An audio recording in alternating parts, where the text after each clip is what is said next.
मेरी पहली रसोई, दिल छू लेने वाली कहानी। आज मुझे अपनी ससुराल की वो शर्मीली सी पहली रसोई याद आ गई। वैसे तो शायद ही कोई नई नवेली दुल्हन अपने ससुराल की पहली रसोई को भूल पाती होगी, और यादें अगर प्रेम से पगी हों तो उसकी मिठास अभी भी जुबान में मीठेपन का एहसास करा जाती होगी। रात ही तो आई थी मैं विदा होकर मायके से कि सुबह सुबह सासू माँ का फरमान सुना। वे जेठानी जी को कह रही थी, आज नई बहू की रसोई छुआई की रस्म करा देते हैं। मैं तो डर गई एकदम से, आज इतनी जल्दी। पर जेठानी जी जैसे ममता की प्रतिमूर्ति थी। उनका दिल बच्चों की तरह निर्मल और स्वभाव से बेहद चंचल। मुझे प्रेम दर्शाने वाली मुद्रा में बोल उठी, कोई बात नहीं छोटी, डरो मत, मैं हलवा बना देती हूँ, तुम बस हाथ लगा देना। अभी तो बड़ी मुश्किल से आँख खुली थी।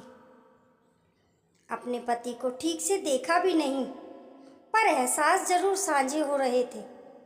जेठानी जी मुझे रसोई में खड़ा करके हलवा में डालने के लिए किशमिश और बारीक मेवे वगैरह लाने ठाकुर घर गई हुई थी कि इतने में मेरे पति रसोई में आए। लाज से दोहरी होते हुए पलकों को उठाकर उन्हें देखने का साहस उस वक्त मुझ में नहीं था।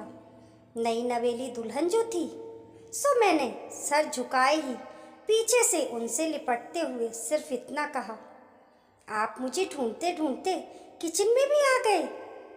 पर ये क्या? उन्होंने झटके से मेरा हाथ छुड़ा लिया। इसके पहले कि उनकी इस बेरुखी से मेरा दिल टूटता, मैंने जो उनको देखा तो सच कहूँ मुझे इतनी शर्म आई कि धरती फटे तो मैं उसमें समा जाऊं। वे जेठ जी थे। कद काठी में दोनों भाई लगभग बराबर थे, इसलिए एक झलक देखो तो अंतर करना मुश्किल होता। और उस पर भी मैंने तो पीछे से देखा था। आंखें भी शर्म से जमीन ताक रही थी, तो ऐसी गलती होना कोई बड़ी बात नहीं थी। पर जरा नई नवेली दुल्हन का सोचो तो उस दिन शर्म और झिझक से मेरी क्या हालत हुई होगी। जब तक जेठानी जी मेवे लेकर आई तो मैं भागकर अपने कमरे में चली गई। दिल जोर जोर से धड़क रहा था। शर्म तो इतनी आ रही थी कि पूछो मत। ऊपर से आज मेरी पहली रसोई थी, तो सबका सामना भी करना था।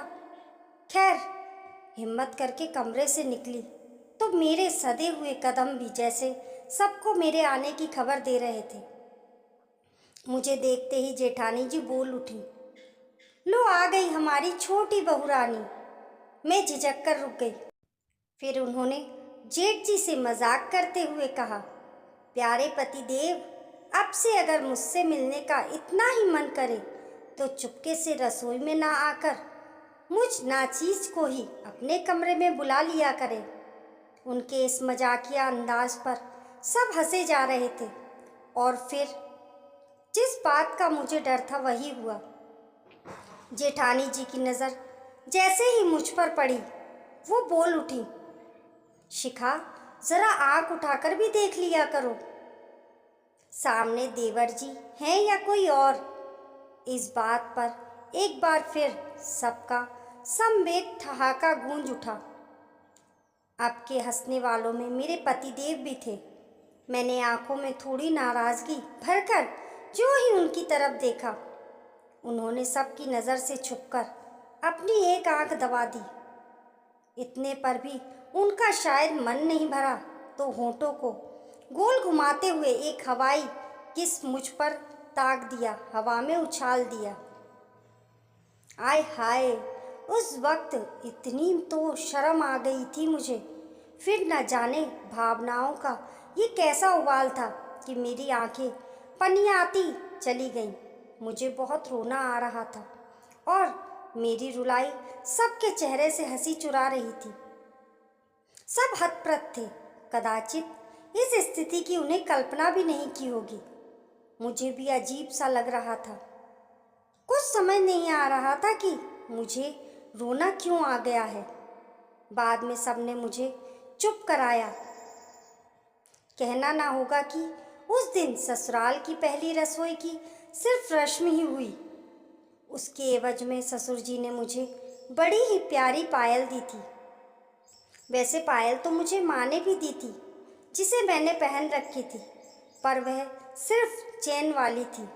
फैशनेबल टाइप उन दिनों नए नए चलने थे, उनमें घुंघरू नहीं होते थे। ससुर जी ने जो पायल मुझे दी थी उसमें बहुत सारे घुंघरू थे। सासू माँ ने भी आशीर्वाद देते हुए कहा था, नई नवली दुल्हन जब छम छम बजती पायल पहनकर मेरे आंगन में चलेगी तब लगेगा नई बहुरिया आई है। फिर सासू माँ जेठानी जी का नाम लेकर बोली। लक्ष्मी को भी मैंने कई साल तक पायल पहनाकर रखा था। अब जेठानी जी भी चुटकी लेते हुए बोली, अब से ये पायल की छमछम ही छोटी बहू सिखा के आने की खबर दिया करेगी। फिर जेठ जी को छेड़ते हुए बोली थी, आप भी इस आवाज़ से पहचान लेना, यह मैं नहीं बल्कि नई दुल्हन की पायजेब की छमछम है। सुनकर सब हंस पड़े थे, पर इस बार मुझे रोना नहीं आया, बल्कि मैं भी सबकी हंसी में उनका साथ दे रही थी। हंसते हंसते ही पति पर नज़र पड़ी तो वे कान पकड़कर माफ़ी मांगने का उपक्रम कर रहे थे। अब के मैं शर्माई नहीं, बल्कि उनको देखकर एक शर्मीली मुस्कान आ गई मेरे चेहरे पर, जैसे वे देर तक देखते रह गए थे। उस एक पल में इतने अनगिनत एहसास बीत गए थे जिन्हें शब्दों में बांध पाना मुमकिन नहीं। वैसे भी कहते हैं ना, प्रेम एक एहसास तो गूंगे के गुड़ जैसा होता है, जिसे महसूस तो किया जा सकता है पर शब्दों में गढ़कर बताया नहीं जा सकता।